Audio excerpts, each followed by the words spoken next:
Welcome, everyone. We've got another fun TLN webinar today. Today, we're actually going over the Workplace Perception Survey. We're going to be talking about the results and going over how that turned out, the lovely survey that we had going out this summer. And today we have Carrie Kozłowski, Crystal Scott, and Jesse Lee. And we're going to be talking about the survey. They are here from U of M Dearborn's College of Business iLabs. So with that, I'm going to let them take it away. Well, good morning, everyone, and thank you for having us. As DJ said, my name is Carrie Kowalski, and I'm the Assistant Director of iLabs, Office of Engagement and Impact at the University of Michigan, Dearborn. And I'm joined by my colleagues, Jesse Lee, Associate Professor of Organizational Behavior and Human Resources, and Crystal Scott, Department Chair of Management and Marketing and Associate Professor of Marketing. Today, we are going to discuss the findings of the workplace perception study we began working on in January. I'd like to point out that a much more detailed report will be shared soon. So for the sake of timing, this presentation really provides more of an overview of the findings. First, we will discuss the purpose and methodology, and then move into the survey findings. These include demographics, workplace perceptions, where we will discuss opinions, differences among respondents, and areas of dissatisfaction. We will cover experiences with harassment, discrimination, and physical safety concerns, desired resources, and respondents' overall satisfaction and final thoughts. Crystal will also take you through the results of her data analysis called cluster analysis. And finally, we will conclude with our recommendations. According to the RFP put out by TLN and awarded to iLabs, the purpose of this project was to gain a better understanding of TLN and library employees' views about the health of their workplace culture and climate, and identify areas impacting the environment.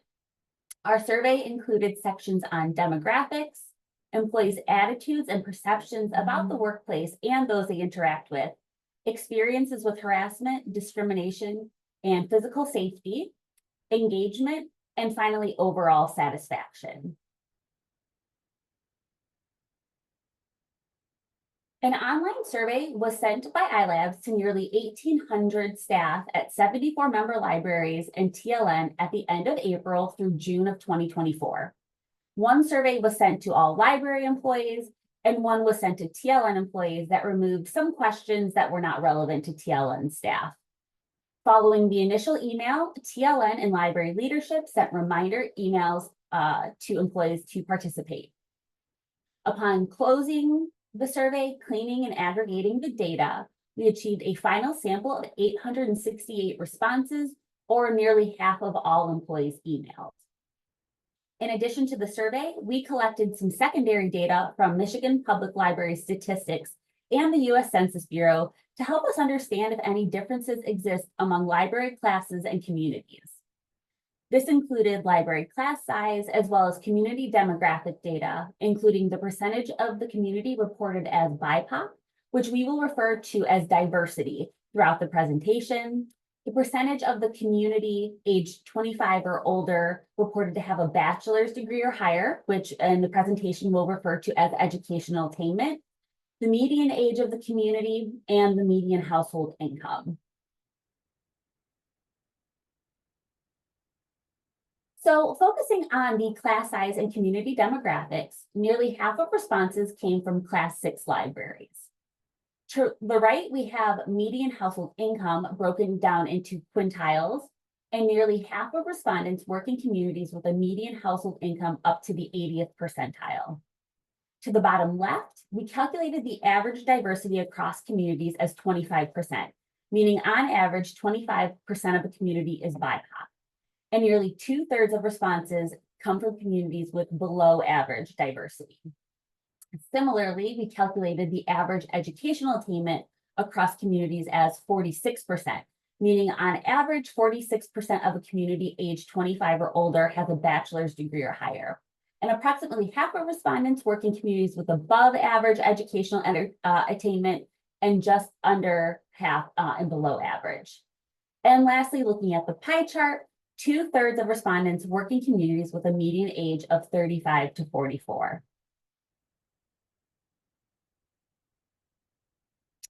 Next, we will discuss the overall employee demographics, and throughout the presentation, I will talk a little bit about how some of these points differ. Nearly all respondents said the primary language they use at home is English, and 3/4 are female.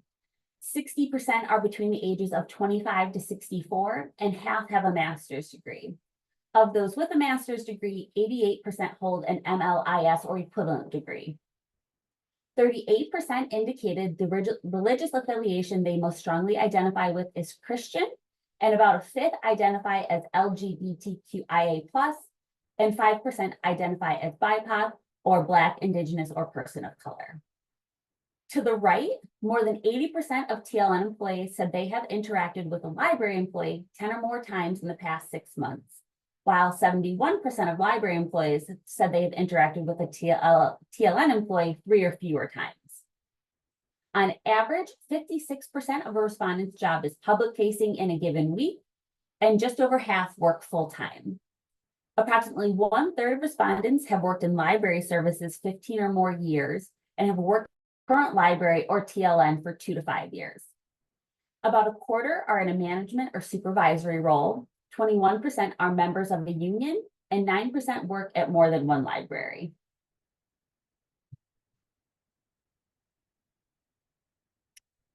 The next section of our survey focused on respondents' views of the workplace. These questions were asked on a 1 to 7 Likert scale, with 1 being strongly disagreed and 7 being strongly agreed, and the percentages reflect those that selected 5, 6, or 7. Starting on a more positive note, this table lists the responses with the highest level of agreement, which are all 80% agreement or more. Most notably, nearly 90% of respondents agreed their workplace supports the use of breaks and is welcoming of employees with different cultures, backgrounds, beliefs, and values.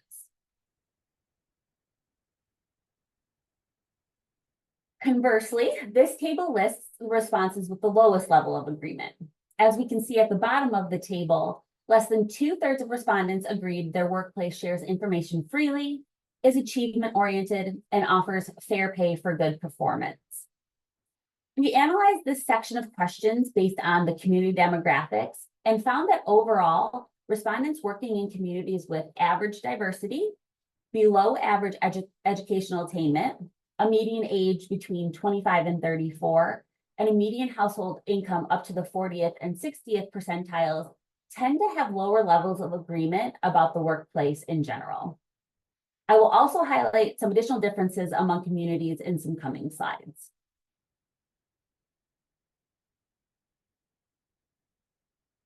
Next, respondents were asked about their views of the people they interact with at work. In particular, they were asked if the different library stakeholders respected different groups of people. In general, respondents had high levels of agreement that management, their colleagues, TLN, and library employees are respectful of different groups of people. On the other hand, respondents had lower levels of agreement about patrons, which tends to be a bit of a recurring theme in this presentation and in the report. So more specifically, when asked if they think patrons respect individuals of different gender identities and sexual identities, less than half of respondents agreed. When we consider the community demographics, those working in communities with a median household income up to the 40th percentile had lower levels of agreement that patrons respect individuals of different educational backgrounds and persons with disabilities.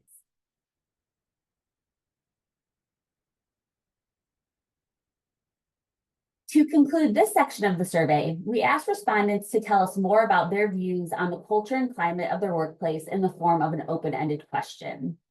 After analyzing the responses, we found two major categories: positive and then areas for improvement.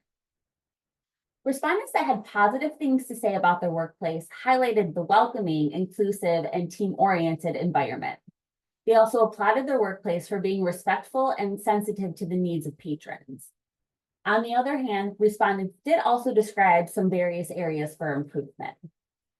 First, they reported dissatisfaction with management due to feelings of bias and favoritism based on seniority level and personal relationships. They also talked about unclear communication. Next, employees are kind of feeling burnt out due to lack of work-life balance. They reported job creep, understaffing, and a lack of schedule flexibility, really leading to stress. Part-time staff are particularly dissatisfied with the lack of benefits available to them, and many respondents do not feel like they are fairly compensated. Finally, while they did acknowledge efforts are being made, some staff believe there is resistance towards DEI, especially regarding gender identity and religion.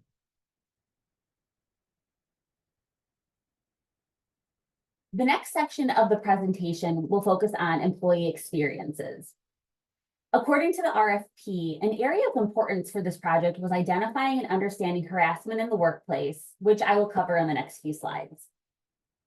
A quarter of respondents, or more than 200 employees, agreed they have personally experienced harassment in the workplace in the past 12 months. Of those respondents, 3/4 have shared the incident with someone in management, and just half agreed the issue was resolved appropriately after sharing the experience. Next, looking at the bottom left table, we have the demographics of employees that have experienced harassment. As compared to our overall sample, these respondents tend to be a little bit more public facing in a management role, to have worked at the library or TLN for 2 to 5 years, and they are more likely to be union members. They are also more likely than our general sample to be 45 to 54 years old, to be living with a disability, and to identify as BIPOC. To the right, we took a closer look at the community demographics. Employees that have experienced harassment often work for Class 6 libraries and communities with a median age of 35 to 44. 60% work in less diverse communities, and slightly more than half work in communities with lower educational attainment. Finally, half work in communities with a median household income up to the 60th percentile.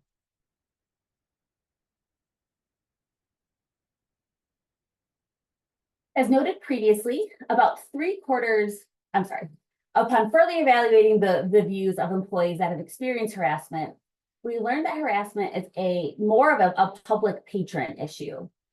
More specifically, those that have experienced workplace harassment have low levels of agreement that patrons are respectful of different groups of people, most notably those of different gender and sexual identities.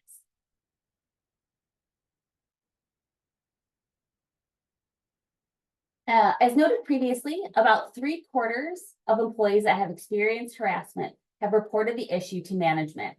And we found a few key differences between those that have reported and those that have not. Those that have reported are more likely to be in a management position and work in more diverse communities, while those that have not reported are more likely to work in less diverse communities and identify as a person living with a disability.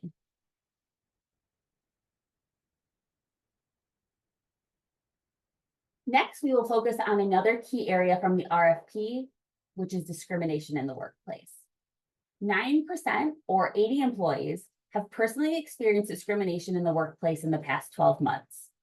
2/3 have reported the incident to management, and less than half feel the issue was resolved appropriately. Employees that have experienced discrimination are more likely than our overall sample to be 25 to 44 years old, to have worked at the library or TLN for 2 to 5 years, and to be members of a union.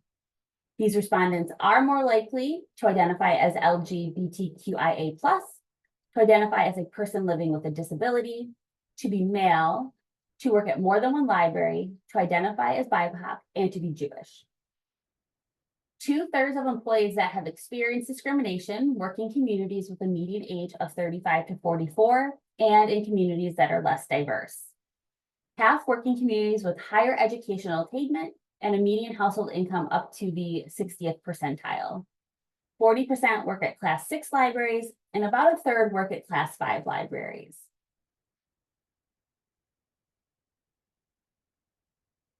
Upon further review of those that have experienced discrimination, we found that they tend to have lower levels of agreement about management.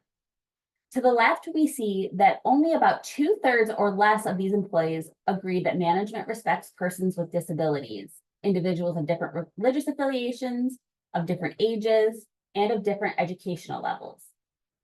To the right, we see that only about half feel valued as an individual by management and feel their voice is heard by management when making decisions that affect the workplace. These less favorable takeaways suggest that discrimination is more of an employer management issue in the workplace.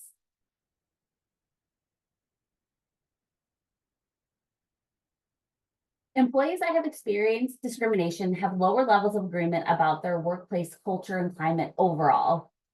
We have a lot more detail from open-ended questions in the report that I won't be able to cover today, but the themes from those questions really relate to the statements that I've highlighted in this table. That is, not feeling valued, having safety concerns, and fear of retaliation.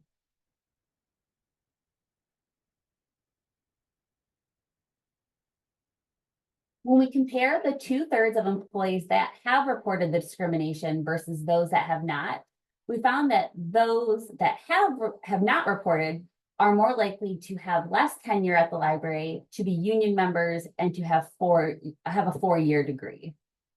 Those that have reported are more likely to have more tenure at the library, to be in a management position, to work at more than one library, identify as BIPOC, and living with a disability. When we look at the communities, less reporting takes place in communities with a median household income up to the 60th percentile and below average diversity, while those that have reported are more likely to work in communities with a higher median household income and more diversity.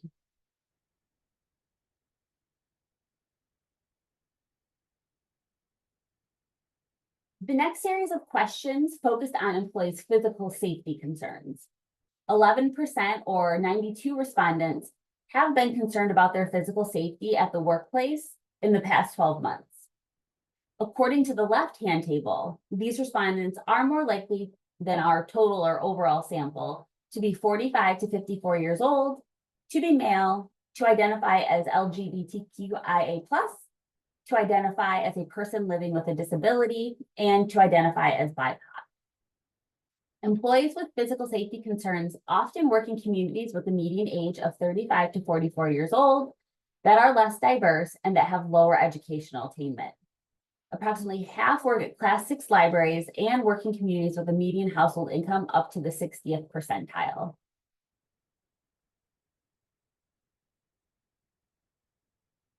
In the form of an open-ended question, we asked respondents to describe their physical safety concerns, and more than 70% described their concerns related to unstable patrons, and that is the term they use.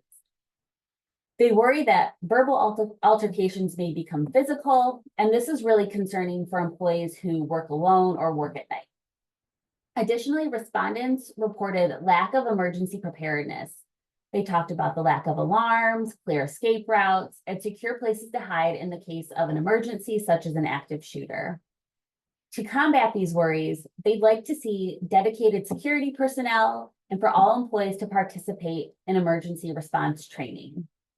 Finally, some staff worry about building and environmental conditions.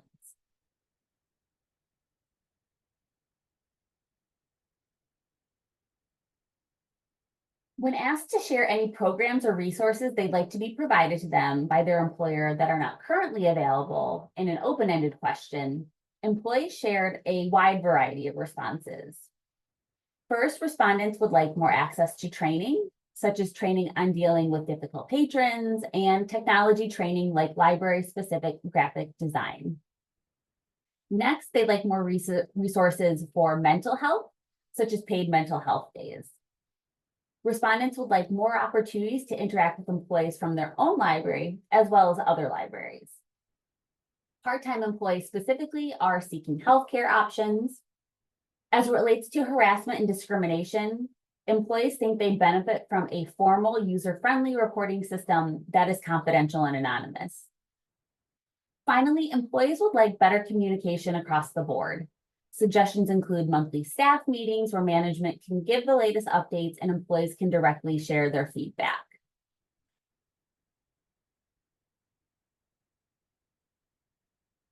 Near the survey, we included a section about overall satisfaction. Areas with higher level of agreement include feeling a sense of belonging and satisfaction with paid time off. However, there were low levels of agreement related to salary and career advancement opportunities. Upon further analysis, we learned that compensation is not the key factor impacting satisfaction, but rather feelings of value, a sense of belonging, career development, and work-life balance were more impactful on overall satisfaction. Overall, just over 3/4 of respondents are satisfied with their workplace. And lastly, nearly 90% of respondents said that that management was supportive of them participating in the survey, and about 3/4 were given dedicated time to complete the survey at work.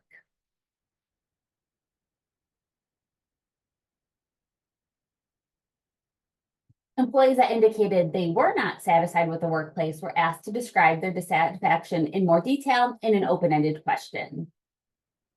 First, some dissatisfaction stems from a lack of appreciation and poor communication from management.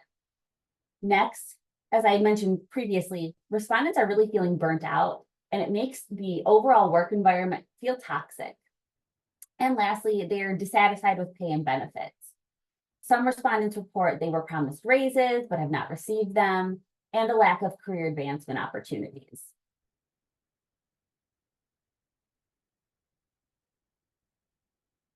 At the end of the survey, respondents were asked to share any final thoughts they had. In general, they said they are passionate about their jobs and enjoy working for the library, but they did describe some areas that could improve satisfaction. First, they report a need for better communication from and with management and the ability to be involved in decision making. Some talked about the high price tag of a master's degree needed for their job, but the low pay of the position. And part-time employees would like to have the opportunity to receive benefits. Employees would like to see more support from management when they experience harassment, discrimination, and bullying, and suggested larger investments in DEI programming and resources. A thank you goes a long way, and employees would really like to receive more recognition for their contributions. And finally, respondents did talk about some of their job security worries, specifically related to the current political environment and lack of funding.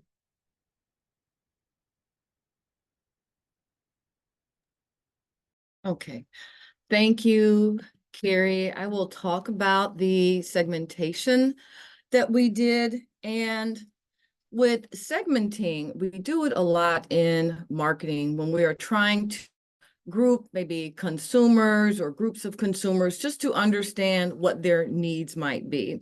And so these people in the segments are very similar. The process we use is called a cluster analysis. So you see I have clusters here.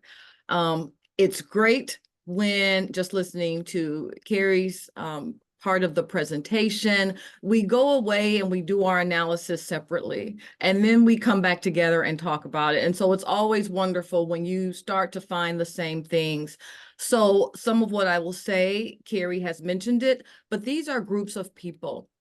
So when we took this final set of 868 and ran this cluster analysis, we found 4 separate sort of groupings of employees. And we based that on many of the questions that had to do with satisfaction that you've heard, perceptions of their workplace, just feeling belonging, just to see how these employees, how they group together in terms of satisfaction. Now, with this analysis, once you get the groupings, you can name them. And so I've named these 4. The first cluster is called the highly satisfied people, and that's 44%, which is great. You have 44% of the people who love what they do, their job, the people that they work with. There's another cluster, 28% still satisfied, feel very valued. And I will explain each one. The next cluster is 3. I call them the lifers. They feel like they're going to stay in their position for the long haul. And then you have cluster 4, which is the most dissatisfied. And when I started reading about them, I said, oh, they're miserable. And I called them les mis. So I will talk about each of these clusters on the next slide. So it's a lot going on here. I looked at this slide and I've done exactly what I tell my students not to do, which is to make a huge table, right?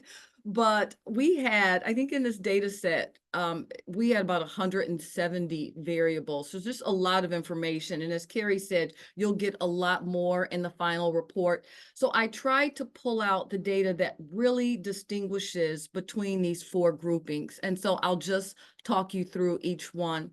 Cluster 1, which I mentioned is the largest cluster at 44%. These people are highly satisfied. The numbers you're looking at in that first column, 6.7, 6.6, those are all on a 1 to 7 scale. So when you ask them their average satisfaction with the library, that's 6.7 out of 7. They feel valued by management, extremely so, valued by their colleagues, as well as their patrons, and they feel valued by TLN employees. Mind you, some people did not interact with TLN employees, but the ones that did, it's a 6 out of 7. Of this highly satisfied segment, about a third of them are in management. And of the 4 clusters, they're least likely to be unionized. I put a green check there because this cluster, 12.5% unionized, and you can look down the row, that's a lot less than the other 3. In terms of feeling salary is fair, that's a 5.5 out of 7. So it's a little low compared to those 6s that they have in satisfaction, but still higher than the other clusters. They are more than happy to spend the rest of their career at the library.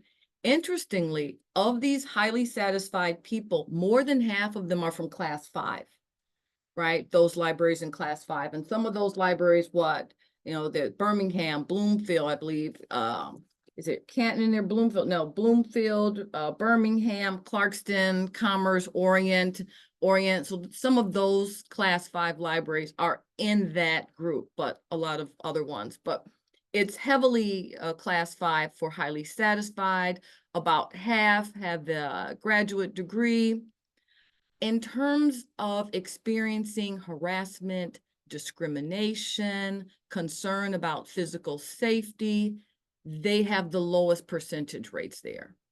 And not surprisingly, right? They're highly satisfied, so they're not reporting that they have experienced that. I was also interested in their awareness of some of the resources from the library and TLN resources. This highly satisfied group, they are more aware and more likely to use some of the resources that are listed there. Again, so they're satisfied, probably engaged, and understand what's going on with the library in cluster 1. So part of doing a cluster analysis is that you really want to have distinct segments, right? And so do you say to yourself, do I go with 3? Do I go with 4? And then you're thinking, what separates them? So in cluster 2, what we have here is that they're feeling very valued. Their scores are not as high as cluster 1, but they're still pretty high with 5.4, 5.8, 5.2, 5.3. They're not in the 6s, but you can tell they're higher than the other 3 clusters here. A lot of them are in management, about like cluster 1. A bigger percent is unionized here. They feel their salary is fair, but they're also happy to spend the rest of their career at the library. In terms of library class representation, very balanced across all the classes. So no likely to be in class 6 or 5, pretty balanced. Education is balanced, but you see with harassment, their harassment percentage, the ones reporting harassment, a little more than we see in cluster 1. Also more aware to use resources, more aware of resources from the library and TLN as well. So I hope if you have any questions, you're writing them down because I'd love to answer some, because I know this is a lot to take in. We've talked about a lot in this past half hour. Cluster 3, they're called the lifers. And this is because their scores on satisfaction, they're a little lower than the valued. But where we see the big difference is feeling valued by management.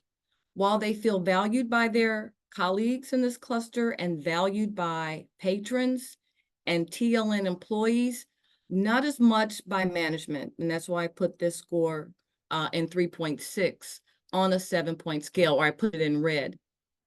They're least likely to be in management. Across the clusters, it's about a third are in management, but with cluster 3, 19%. A lot more unionized here. They don't feel their salary is fair. But even so, with the low value score on management, they still say they're happy to spend their career at the library. When you look at that 4.6 and compare it to 5. A lot more in class 6, the larger libraries. The education is about the same. But this group, the lifers in cluster 3, more of them are likely to work at more than one library. So it's probably some more part-time work that's going on here. They work at maybe 2 or 3 libraries. 29% of this group have experienced harassment, about 5.8% discrimination, and 12% concerned about physical safety. Another thing that distinguishes cluster 2, feeling valued, from cluster 3 is that they report they are less aware of library resources. Less aware, less likely to use those resources. The last group is this group, the lowest scores on satisfaction and feeling valued by management. And so we look at cluster 4, Les Mis.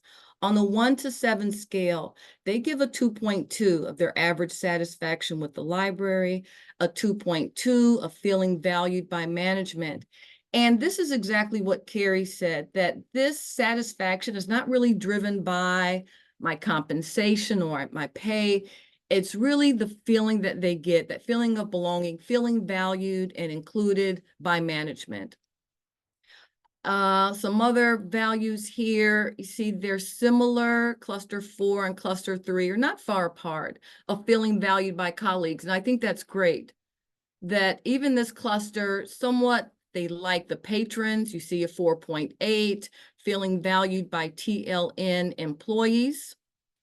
But here in cluster 4, about half of them come from class 6, the largest libraries. But what I found was really interesting, and I kept running this to make sure I didn't overlook something, is that this cluster of people who are most dissatisfied, they have the greatest amount of education. 65% of them have a graduate degree, but half of them, over half, have experienced harassment.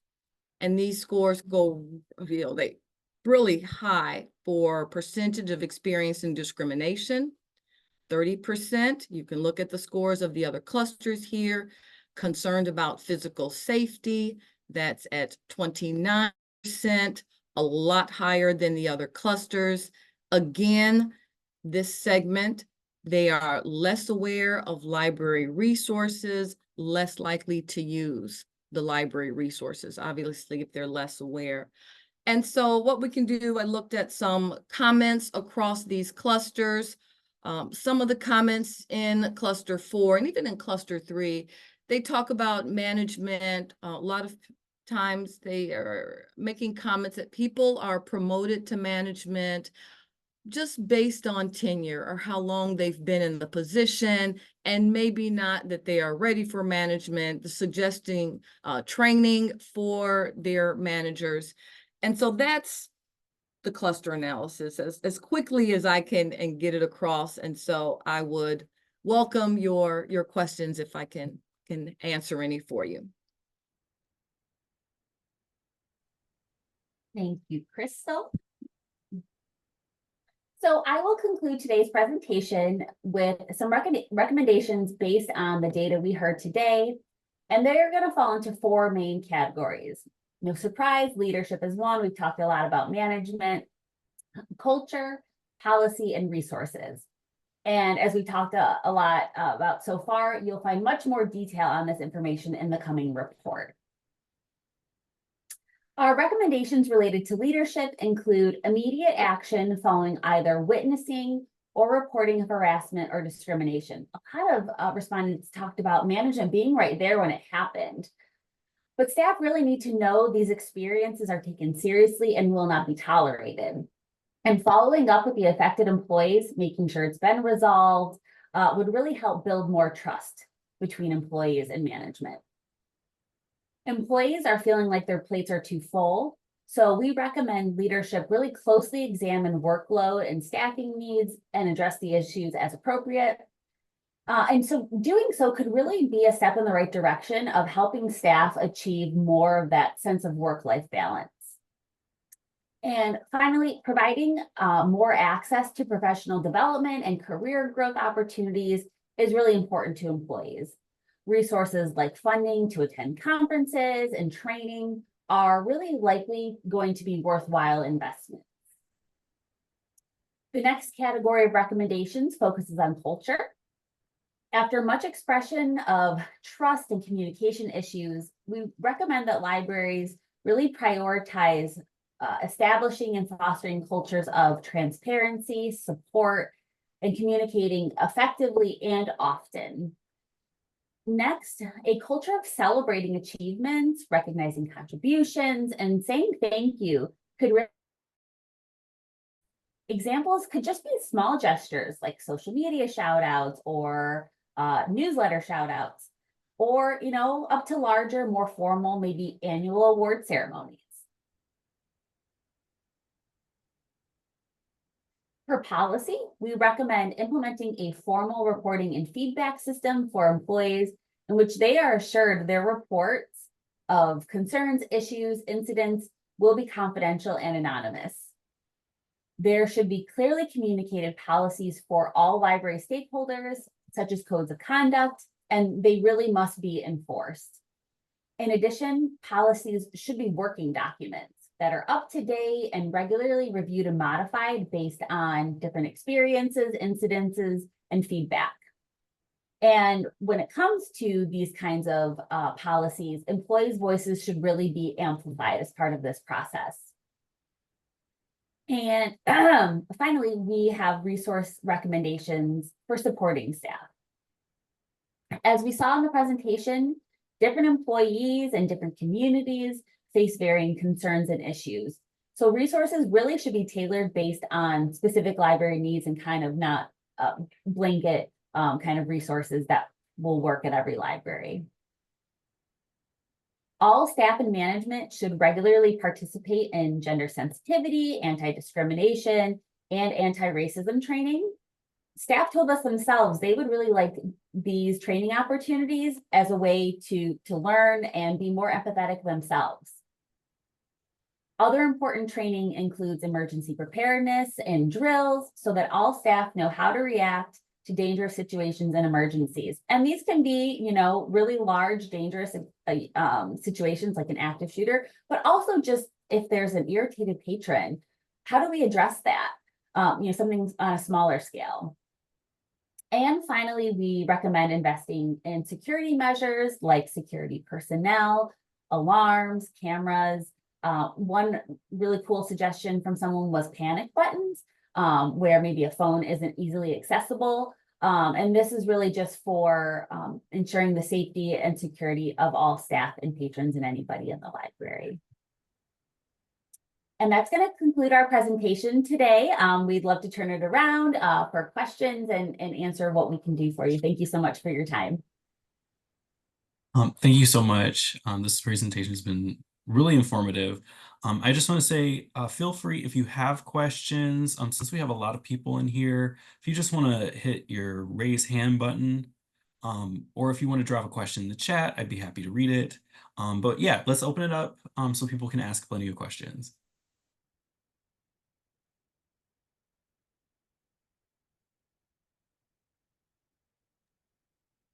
I see you, Deb. Go ahead.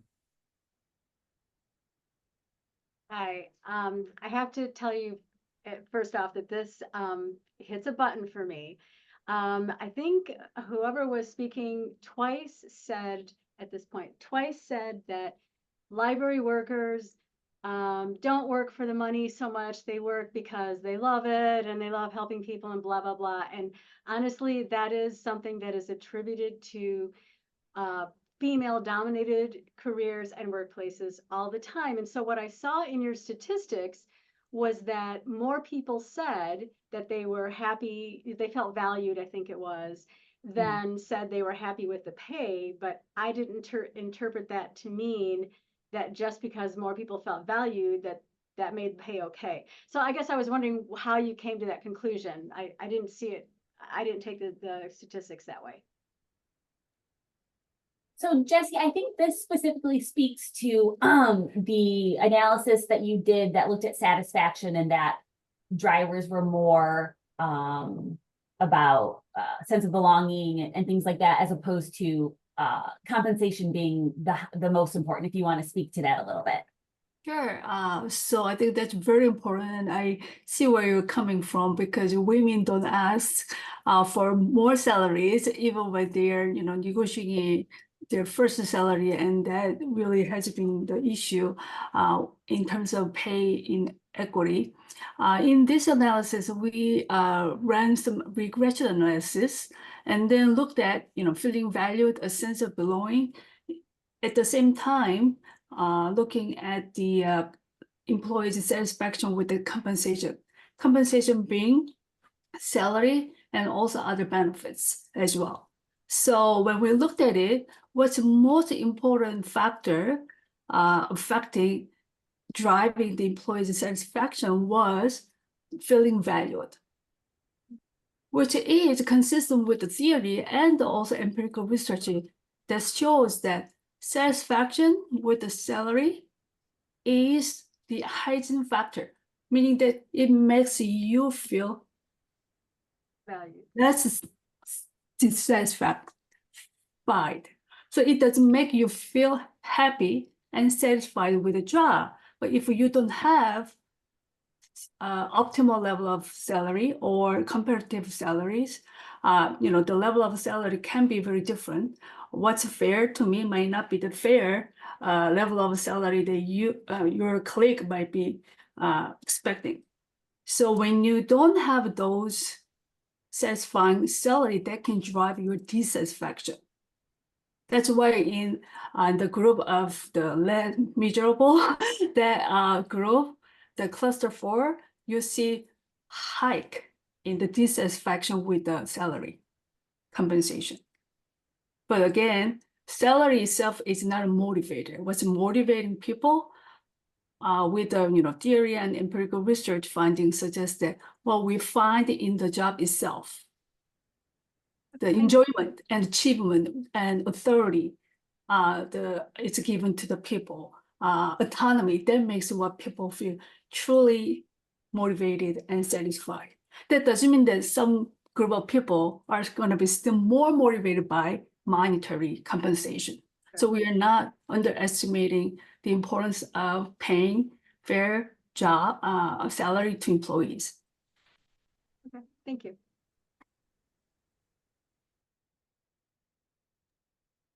I got questions and comments in the chat, so let me get to those real quick. Feel free, again, if you have a question, you can always throw your hand up. We'll kind of try to go in order. So Steve dropped a question in the chat. At one point, Carrie, you mentioned resistance to DEI. Is there maybe a demographic in the survey that was indicated that was resisting? So this was something that was mentioned as part of an open-ended question.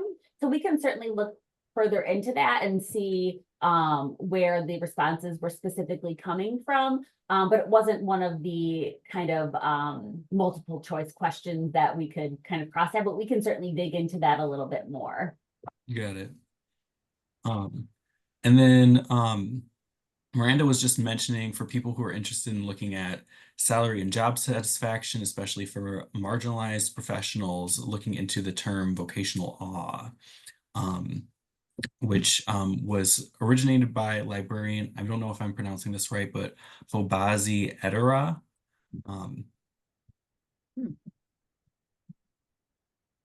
Are you familiar with Jesse? I saw you nodding. Oh, I'm not familiar with the term itself, but something probably close to vocation of calling, I guess, in the OB literature, that might be the closest one. But thank you for the suggestion. I will definitely look into it. Yeah, that is interesting. I will too. Yeah. If I can, I also wanted to make a comment on Deb's question and that Jesse addressed. I pulled up a regression that I ran as well, and that's just analysis to look at the drivers of satisfaction. So as Jesse said, I found the same thing. It's not that the pay is not important because it is significant. It's one of those variables that comes up as, yes, this is significant if I'm satisfied. But the other variables that we had on my workplace, I'm able to perform up to my full potential, and I feel I belong at my workplace and I feel valued. Those were also significant. And sometimes you start to rank what's higher in significance, and salary just didn't happen to be number one, at least in mine. It was like maybe number 3 or number 4, but still important. I think that's always, yeah, notable. So thank you for that question.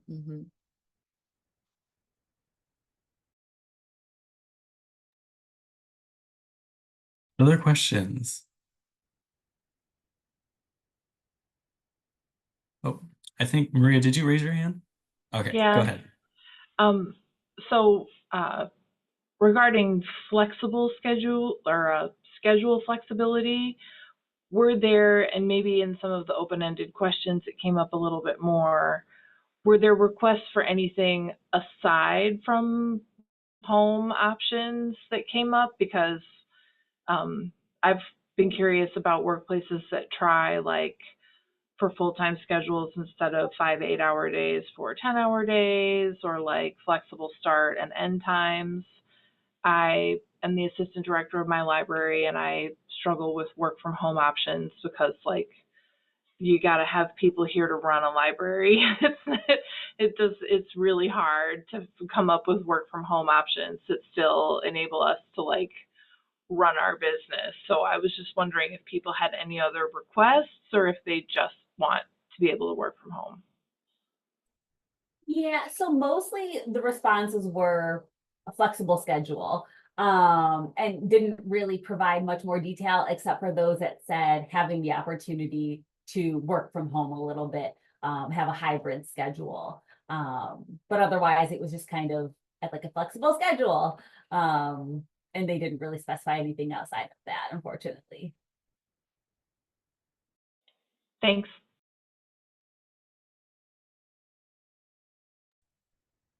Okay, I'm seeing something jump into the chat, or a couple things. So the question is, I conducted a similar schedule for circ staff recently and found newer staff seem to be unable to separate private sector wages from public sector wages. Was there any indication that played a role into these responses on the survey?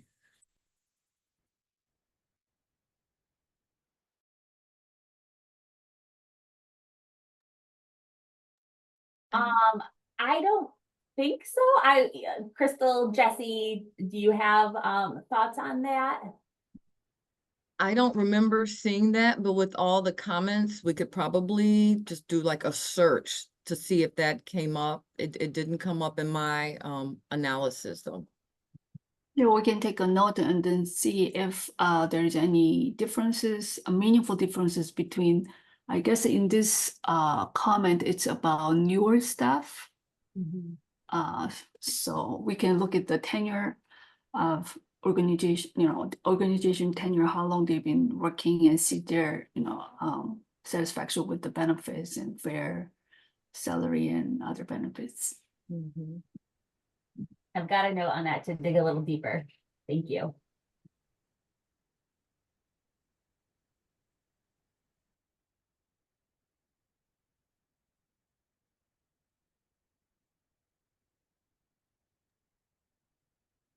I got a good question. So I know we had several percentages of people reporting that they experienced discrimination or harassment in the workplace. Some were saying that they did report. A lot of them were saying that they did report. We did get a number of people who say that they didn't. Did anyone give any indication, like explanations as to why, or maybe things that they were running into as far as obstacles? They did. So that was actually a particular open-ended question where if they said they didn't report, we asked them why. It mostly stemmed from fear of retaliation. Someone feels like if they report it, then they are kind of labeled as the problem or the tattletale. A lot of people said it came directly from management, so reporting it to management kind of felt, useless. I mentioned in there as well, some folks said, well, management was right there. They saw it happen and they didn't react. And so there's a lot of trust issues with, if it happens a second time, well, nothing was done the first time. So what's the point of reporting it the second time?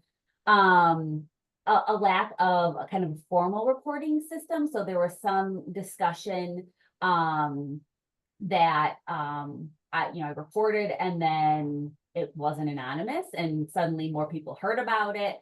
And so that generated a lot of fear of reporting because it's something that should be confidential.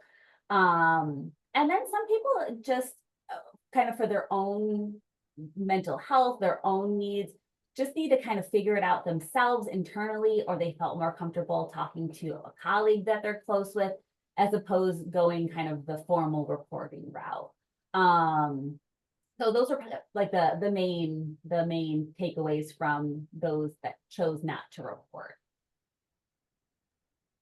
You got it. Or go ahead.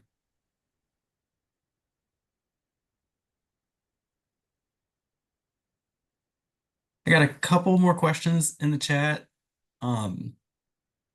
So the first one, just it looked like it was surprising that men were more likely than others to say that they feared for their physical safety at work. Was this surprising to you? Was there a theory behind that? So women were more likely to fear for the physical safety than men, likely because the majority of our respondents were female. What we found was that as it related to physical safety, they were more likely to be fearful as opposed to kind of our overall sample. And I'm not really sure why that is. That's something we can dig into a little bit more. It might have to do a little bit with some of the other demographics. For example, it could be that they are the people that are more likely to say they identify as a person with a disability, maybe a bit older. But that is something that we can dig through a little bit more. But there wasn't kind of any standout reason for why that came up.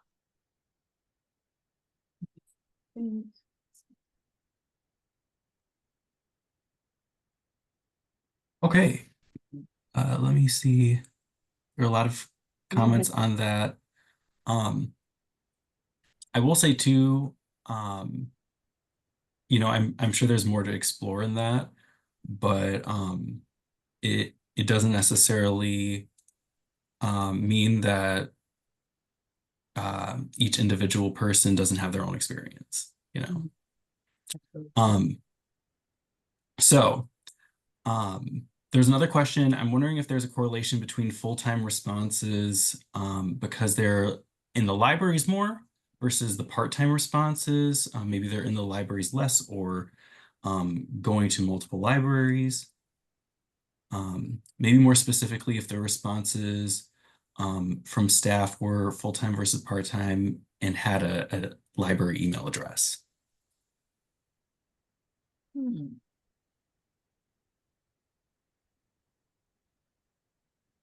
Crystal or Jesse, I know you did some correlation analysis. Did you see any kind of differences among the two kinds of staff? I did not see any different, and I believe I was trying to find a percentage. That's a smaller percentage of people indicating part-time.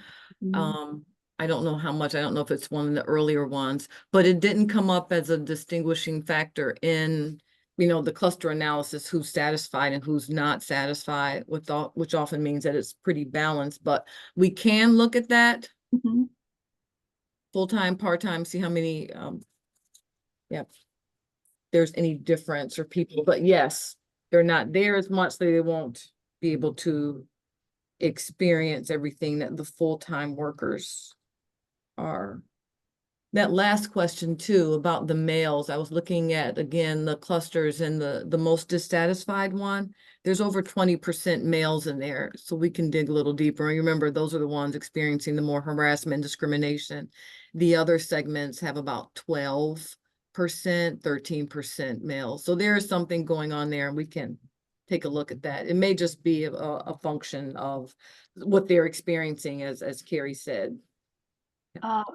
Putting that in a little bigger context, libraries are definitely a more women-skewed industry. So this is typical that in a more women-skewed industries, then you'll see more men reporting their experiences of harassment or discrimination.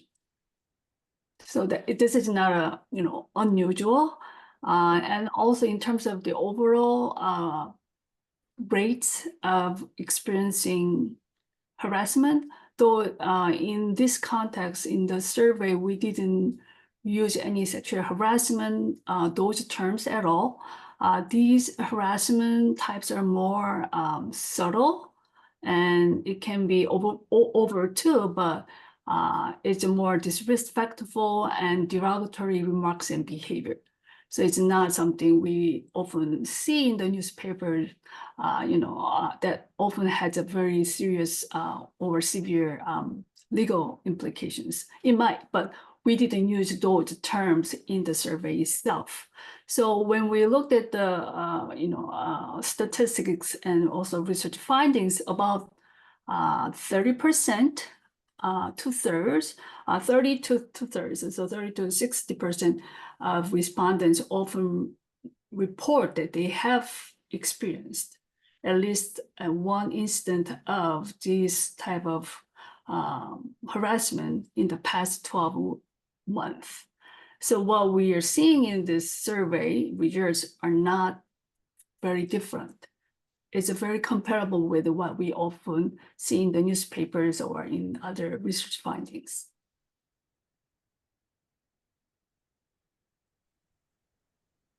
There's another question in the chat, just asking, and there was a comment from Steve too, just saying that we'll be getting the final report from the team at iLabs. We will be able to share that with everyone.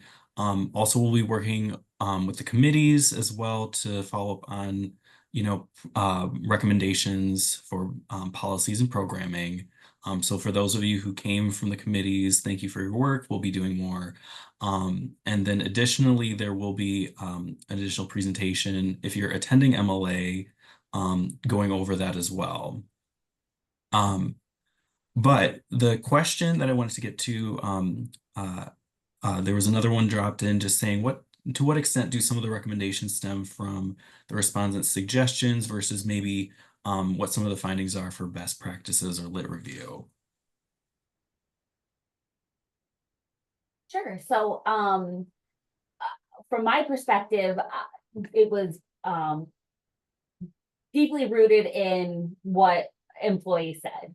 I can let Jesse and Crystal speak a little bit more to the literature side of things and the research, but the voice that I really wanted to amplify was the folks that responded to the survey and the things that they asked for, and the things that they described in the open-ended questions. Those questions really bring a lot of value to a survey. We're not just looking at the numbers, but they can talk and write and tell us things. And a lot of what the themes that we heard in terms of either what they're dissatisfied with or what their needs are, really were coming from the same themes, communication, trust, different resources so they can advance their careers and be safe at work. So they really spoke to what everyone was saying, but I'll turn it over to Crystal and Jesse, excuse me, that can talk a little bit about what the literature says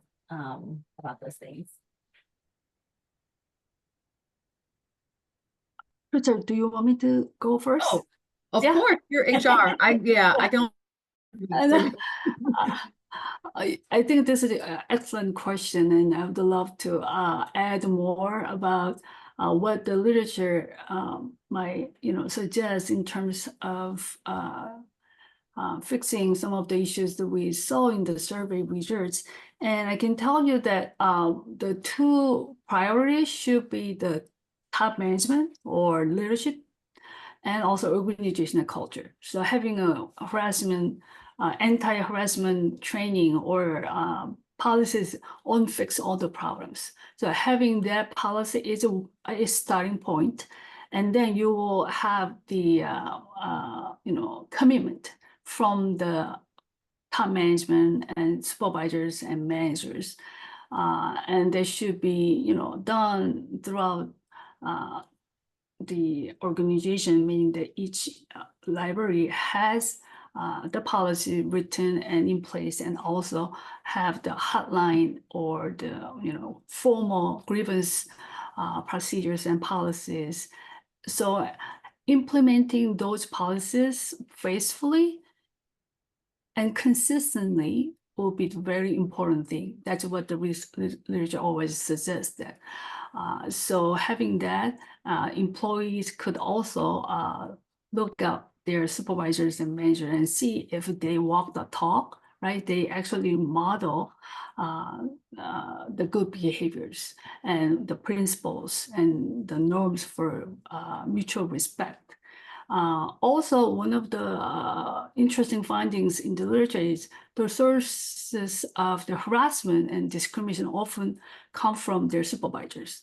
And when you are being victimized, you cannot really talk to your supervisor because the supervisor is the harasser.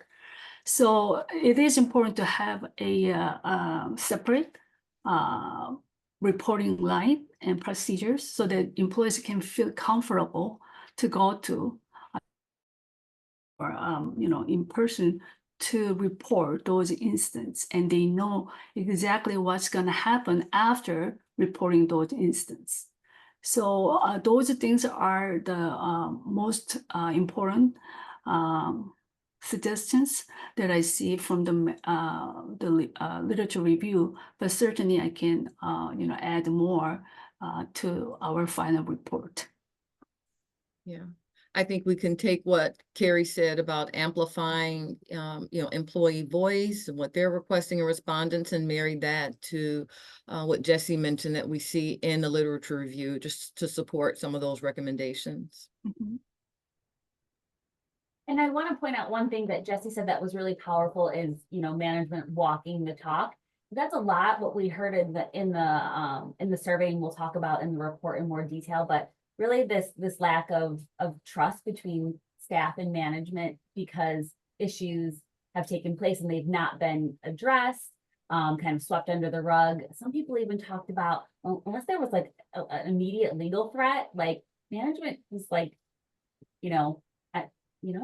didn't do anything about it. I can't say I don't care, but they didn't do anything about it. So really making sure that management is invested in these trainings and these resources and participating will be really valuable for staff to know that they can trust and look up to their management, because that seems to be kind of a cultural issue right now.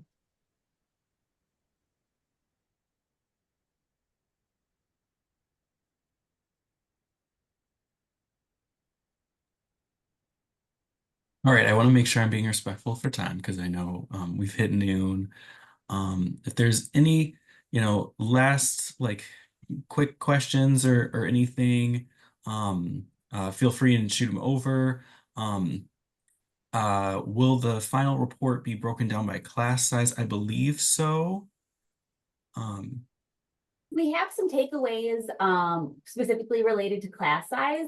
What we found is that a lot of responses came from class 6 and less from the others.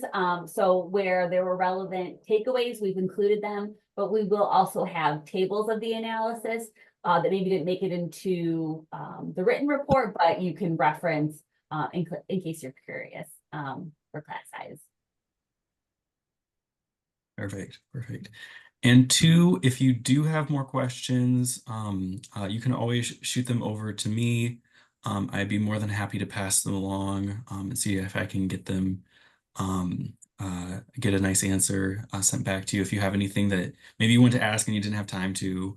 But I want to make sure that we have some time to thank Carrie, Crystal, and Jesse. This was a great report, very detailed.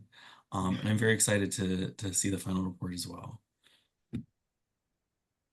Thank you. We really enjoyed the opportunity to do this project. So thank you for that. Thank you. Thanks. All right, everyone. Enjoy the rest of your days, and then we'll be in touch. Take care. Bye.